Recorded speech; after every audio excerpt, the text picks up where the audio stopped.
Very good morning students. हम लोग आज इस चैप्टर के एक्सपोनेंट्स एंड पावर के तीसरे वीडियो में पहुंच चुके हैं। क्लास 8 का मैथमेटिक्स आप पढ़ रहे हैं और इसका आज हम लोगों को कौन सा वीडियो पढ़ना है? तीसरा वीडियो। चैप्टर याद है आपको, एक्सपोनेंट्स एंड पावर। पिछले वीडियो में जो दूसरा वीडियो आपने पढ़ा था उसमें मैंने आपको बताया था लॉज ऑफ एक्सपोनेंट, कैसे कैसे हम लोग एक्सपोनेंट के कितने लॉज होते हैं, उनको कैसे हमको वेरीफाई करना है, कैसे क्या करना है, इन सब चीज़ों के बारे में मैंने आपको बताया था। आइए अब आज के लिए देखते हैं, आज हमको क्या पढ़ना है। Use of exponent to express small numbers in standard form. Means अब आपको क्या करना है, अब आपको पढ़ना है कि किसी भी नंबर, कोई भी अगर आपके पास लार्ज नंबर दिया है तो आप उसको एक्सपोनेंशियल फॉर्म में कैसे ले आ सकते हैं, अगर एक्सपोनेंशियल फॉर्म में दिया है तो उसको आप स्टैंडर्ड फॉर्म में कैसे ले आ सकते हैं। आइए जानते हैं कि हम लोग कैसे करेंगे इसको। पहले तो हम लोग देख लेते हैं एक्सपोनेंशियल फॉर्म से कैसे चेंज होगा वो स्टैंडर्ड फॉर्म। ठीक है, एक्सपोनेंशियल फॉर्म कैसे चेंज होगा exponential standard form. Exponential form का मतलब जैसे आपके पास कोई नंबर लिखा है 2.3, इतना बड़ा नंबर लिखा है। ठीक, अब आपको इसको चेंज, या तो ये पॉइंट ना रहे, ऐसे ही लिखा है 2,30,000 ये नंबर आपके पास लिखा हुआ है। अगर आपको इसको चेंज करना है कि आप कैसे चेंज करेंगे एक्सपोनेंशियल फॉर्म में, इसको मैंने उल्टा लिख दिया शायद, पहले एक्सपोनेंशियल फॉर्म लिखना चाहिए, सॉरी। अब आप पहले एक्सपोनेंशियल फॉर्म में लिख लो। मान लो आपके पास लिखा है 2.3 इंटू 10 की पावर 4, ऐसे लिखा है ना। अब आपको इसको चेंज किसमें करना है, आपको स्टैंडर्ड फॉर्म में ले आना, मतलब नॉर्मल नंबर बताना है कि ये होगा क्या। जब आप इसको करेंगे मींस 10 की पावर 4 मींस 1 के आगे कितने जीरो लगेंगे आपके पास, 10 जीरोस लगेंगे। तो आप क्या करेंगे, इसको इजीली अगर करना है तो आप इसको देखोगे ऐसे करोगे 2.3 इंटू 1 2 3 4, ये हुआ आपका 10 की पावर 4। ठीक, 10 की power 4 means 10 into 10 into 10 into 10, 10 10 जा 100, 100 10 जा 1000, 1000 10 जा 10,000। इस तरह से आप इसको इजीली समझ भी सकते हैं।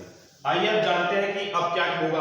अब जैसे अब देखो आप 2.3 में अगर हम 10,000 का मल्टीप्लाई कर देंगे तो इसके डेसिमल कहाँ चला जाएगा, यहाँ से जहां है वहां से 4 पॉइंट और खिसक के राइट साइड में चला जाएगा, बिकॉज ऑफ ये इसमें 1 2 3 एंड 4 जीरोस अवेलेबल है। आइए तो 2, एक तो 3 आ गया, उसके बाद ये 2 और 3 जीरो हम इसमें और मल्टीप्लाई कर देंगे। अब आपके पास जो नंबर आ गया 23,000। अब इस 23,000 को अगर हमको एक्सपोनेंशियल फॉर्म में वापस लिखना है, जैसे अभी आपने इसको इस स्टैंडर्ड फॉर्म में लिखा, अब हम इसी को पलट देते हैं standard form to exponential form. अब की बार आपके पास नंबर है 23,000, 23,000। इस 23,000 को आपको एक्सपोनेंशियल फॉर्म में ले आना है। एक्सपोनेंशियल फॉर्म में ले आने का मतलब मैक्सिमम चीजों को हम 10 की पावर में लिखते हैं, पॉइंट लगा के 10 की पावर में लिखते हैं, क्योंकि हम यहाँ पॉइंट नहीं लगाएंगे, एक नंबर को छोड़ के लगाएंगे। तो अभी आपको क्या करना है, अगर एक नंबर से छोड़ के लगाना है तो क्या करेंगे, 1 2 3 और 4, मतलब 1 के आगे 4 जीरो से डिवाइड करना होगा इसको। फिर इसको हम क्या लिखेंगे 23,000, उसके बाद इसको हम किससे डिवाइड कर देंगे, 1 2 3 4, 10,000 से मैंने इसको डिवाइड कर दिया। अब आप जब इसको डिवाइड करोगे तो आपके पास फिर क्या आ जाएगा 2.3 इंटू 10 की पावर 4। अब आप इसमें फिर से वही काम आपका हो गया, एक बार आपको मल्टीप्लिकेशन करना था, एक बार आपको डिवीजन करना था। जब आप इसको ऊपर लेके जाओगे तो या तो आप इसको ऐसे कर सकते हो या सीधा सीधा लिख सकते हो। इसको ना लिख के आप सीधा सीधा इसको यहां से पॉइंट हटा के पॉइंट लगा के 2.3 लिख के 1 2 3 4 जीरो है इंटू 10 की पावर 4, यहां से सीधा लिख लो, डिवीजन करने की कोई जरूरत नहीं। आप यहां से सीधा सीधा लिख सकते हो इसको 2.3 इंटू, क्योंकि पॉइंट हमने एक नंबर पे पॉइंट लगाया इसलिए हमने 1 2 3 4 इसके पास जीरो बढ़ा दिया। अगर हम यहाँ पॉइंट लगाते हैं, यहाँ एक जीरो कम हो जाएगा, यहाँ इसके बाद एक नंबर यहाँ पॉइंट लगाएंगे तो 2 जीरो कम हो जाएगा, यहाँ पॉइंट लगाएंगे तो 3 जीरो कम हो जाएगा, यहाँ पॉइंट लगाएंगे तो कोई मतलब ही नहीं है। आइए आप इसकी एक एक्सरसाइज देख लेते हैं, एक आध क्वेश्चन देख लेते हैं करके, और इजी समझ में आ जाएगा। ये हुआ आपका एक्सपोनेंशियल फॉर्म से स्टैंडर्ड फॉर्म और स्टैंडर्ड फॉर्म से एक्सपोनेंशियल फॉर्म। पहला जो लेट्स ट्राई है आपका, इसमें लेट्स ट्राई 3, उसमें पहला क्वेश्चन ही ये चार्ट पेपर में दिया हुआ है, तो इसको आप इजीली कर सकते हैं। जैसे 0.00015 दिया है, इसको आपको कह रहा है कि आप इसको एक्सपेंडेड फॉर्म में लिखा है, स्टैंडर्ड फॉर्म में लिखिए, या स्टैंडर्ड फॉर्म में लिखने का मतलब आप इसको एक्सपोनेंशियल फॉर्म में लिख दीजिए। ठीक, तो आप ये पूरा कर सकते हैं जितना इसमें लेट्स ट्राई दी हुई है। आइए आप जानते हैं comparing very large and very small numbers, कैसे कैसे हम किसी नंबर का कंपेयर करते हैं। कंपैरिजन,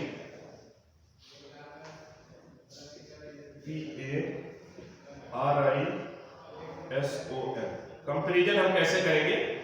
जैसे मान लो बड़ा नंबर है कोई, तो उसको हम छोटे नंबर से कंपेयर कैसे करेंगे कि इन दोनों में कौन सा बड़ा है कौन सा छोटा है। कंपेयर का मतलब यही होता है कि जो आप पढ़ रहे हैं, जो आप देख रहे हैं, उसमें ये कौन सा बड़ा है कौन सा छोटा है, कौन आगे जाएगा कौन पीछे जाएगा। कंपैरिजन का मतलब तुलना करना, ठीक है, एक दूसरे से।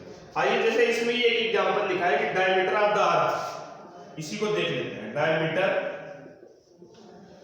Of the earth, diameter of the earth इसमें कितना दिया, 12.74 into 10 की पावर 6, 12.74 into 10 की पावर 6, इतना डायमीटर है अर्थ का। इसके बाद इसमें फिर दिया है diameter of the moon, diameter of the moon फिर क्या दिया है, 3.48 into 10 की पावर 6, ये भी किलोमीटर में है, ये भी किलोमीटर में। अब हमको इसको कंपेयर करना है कि let us compare the following earth, diameter of the earth of the diameter of the moon, इसको कंपैरिजन करना है हमको। तो हम क्या करेंगे, इसको हम 12.74 into 10 की पावर 6 डिवाइडेड बाय 3.48 into 10 की पावर 6, हमको इसको कंपैरिजन करना है कि कितना गुना ये, कितना ज्यादा, how many times earth diameter is larger than moon's diameter, moons के डायमीटर से अर्थ का डायमीटर कितने टाइम्स ज्यादा है ना। तो अब ये देखो आप 10 की पावर 6 से 10 की पावर 6 कैंसिल हो गए। अब आपके पास जो नंबर बचा है 12.74 अपॉन 3.48, अब आप जब इसको डिवाइड करोगे आपको 3.66 मिलेगा, मींस 3.66, इसको आप लिख सकते हैं इतने टाइम्स ही जो है अर्थ का डायमीटर जो है वो मून के डायमीटर से ज्यादा है। फिर यहां लिखेंगे so we can easily say that earth diameter is 3.66 times larger than moon's diameter. ठीक है,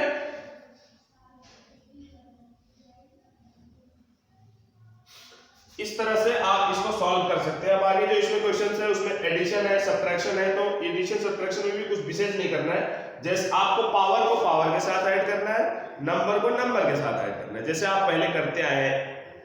इसमें जितने भी पावर्स होंगे 10 की पावर 6, 10 की पावर 8, 10 की पावर 5, 10 की पावर 9 ऐसे है, आप उसको पावर को पावर के साथ ले जाएंगे, नंबर्स को नंबर्स के साथ ले जाएंगे। एक और जो निगेटिव वाला है उसको मैं आपको बता देता हूं कि जैसे मान लो आपके पास कोई निगेटिव पावर दी थी, तब आप उसको कैसे सॉल्व करेंगे ना। जैसे मान लो आपके पास कोई नंबर दे दिया गया 3.4 into 10 की पावर -5, इस तरह से दे दिया, और ये एक्सपोनेंशियल फॉर्म में आपसे कहा जाए इसको स्टैंडर्ड फॉर्म में ले आए। स्टैंडर्ड फॉर्म में कैसे ले आएंगे आप, फिर ये आप जानते हैं कि जब पावर माइनस में होता है उसको हम मल्टीप्लिकेशन में पावर माइनस में होगा तो उसको हम डिवीजन में ले आएंगे। कैसे, 3.4 अपॉन 10 की पावर 5, आप इसको ऐसे लिख सकते हैं ना। 10 की पावर 5 मींस 3.4 into 1 2 3 4 5। अब आप 10 की पावर 5 लिखो। अब आप इजीली इसको क्या कर सकते हैं, यहां से इसको डिवाइड करेंगे तो 1 2 3 4 5 बार डेसिमल खिसक जाएगा। एक यहां ये 4 जीरो इसके आगे और लगा दो, 0.00003 4।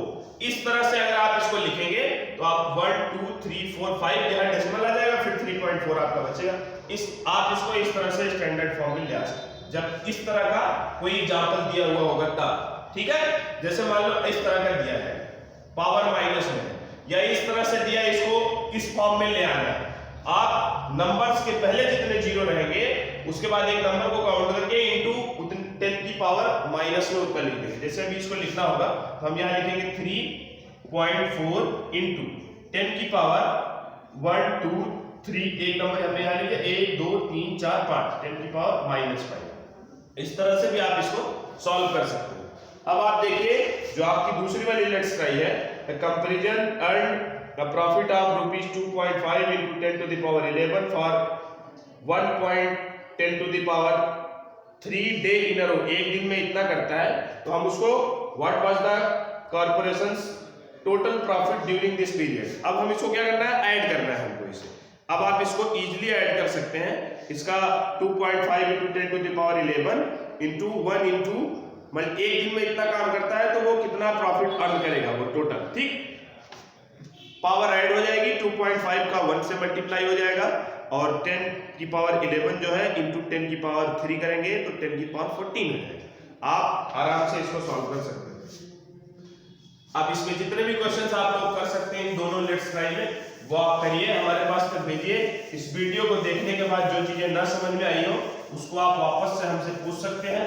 अगर कहीं कोई करेक्शन आपको वीडियो में लगे कि सर यहाँ ये चीज ऐसे नहीं ऐसे हो सकती थी, वो चीज भी आप हमको बताएंगे कि यहाँ, क्योंकि वन टाइम टेक होता है, एक बार में वीडियो बन जाता है तो मे भी हो सकता है कोई इधर उधर हो जाए कुछ, या बाद में हम ना देख पाए हो, ह्यूमन मिस्टेक्स है, तो उसको आप जहां आपको लगे कि सर यहाँ ये नहीं ये होना चाहिए था, आप एक बार जैसे क्लास में टोकते हैं वो आप हमको नोटिस कर देंगे तो ठीक हो जाएगी चीजें। और हम कोशिश करते हैं कि फेयर बने एकदम, कोई किसी प्रकार की कोई दिक्कत ना हो, आपको समझने में कोई कठिनाई ना हो। इस तरह से आपका ये चैप्टर जो है 3 वीडियो के बाद समाप्त हो गया है। अब आपकी यूनिट 2 जो होना है, PT2 जो होना है, उस PT2 का सिलेबस जो चैप्टर 12 तक का था वो खत्म किया जा सके। तो हम कोशिश करेंगे कि आपको अगले एक हफ्ते तक रिवीजन कराएं। जो 1 2 3 4 4 चैप्टर 9 10 11 12 आ रहे हैं, उन 4 चैप्टर से जो भी क्वेश्चंस आपको नहीं आ रहे, जो बहुत ज्यादा लेंथी, और इस बुक में कुछ ऐसे क्वेश्चंस हैं जिसको सॉल्व करना ही पॉसिबल नहीं, वो ऐसी ऐसी मिस्टेक्स दे दी गई हैं इसमें कि वो थोड़ा सा, चाहे वो राइटिंग मिस्टेक हो या कहीं से भी हो, प्रिंटिंग मिस्टेक्स हो, कुछ भी हो सकता है। तो आप उन क्वेश्चंस के पीछे ना भागिए, उसको आप हमें भेजिए, हम उसको वेरीफाई करेंगे, चेक करेंगे कि यहाँ इस नंबर के स्थान पे ये नंबर होना चाहिए था तो चीजें ठीक होंगी, इस नंबर के स्थान पे ये नंबर होना चाहिए था तो चीजें ठीक होंगी। बाकी आप लोग, ठंड आ गई है तो अब रजाई में बैठ के क्वेश्चंस को और गर्मी के साथ सॉल्व करिए, और जो चीज़ें नहीं आती हैं उसको हमारे पास तक भेजिए। और हाँ, जिन लोगों के पास नोट्स नहीं है मैं उनको फिर बता दूं कि आप स्कूल में नोट्स हैं, आप नोट्स स्कूल से मंगा लें, मैंने आंसर शीट भेज दी है आपको, उस आंसर शीट से मिलाएं, उसको सॉल्व करें, जो चीज़ें नहीं आती हैं वो हमारे पास तक भेजें। Thank you and have a nice day.